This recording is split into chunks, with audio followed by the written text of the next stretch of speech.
Hello guys, enjoy చేసేవారు చాలామంది ఉంటారు. ఎంజాయ్ చేయాలనుకునేవారు నాలాగే ఉంటారే. 1.5 year తర్వాత బయటకు వెళ్ళి ఇలా సొంతంగా చికెన్ తీసుకొచ్చాను. కూడా మా వారు లేరు కాబట్టి భరించి భర్త ఉండగా బయటకు భార్య ఎందుకు పోవాలి. చికెన్ కని 200 తీసుకొని వెళ్ళాను. అక్కడ 150 రూపీస్ అయింది.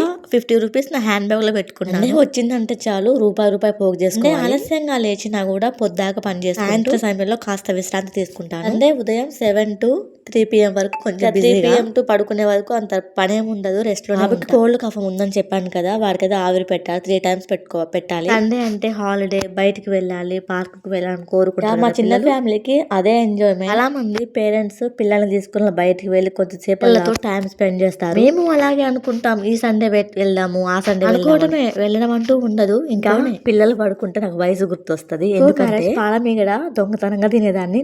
అది గుర్తొచ్చి అట్లా అనిపిస్తుంది నాకు. వీడియోకి లైక్ ఇవ్వడం మాత్రం మర్చిపోవద్దు. Thanks for watching.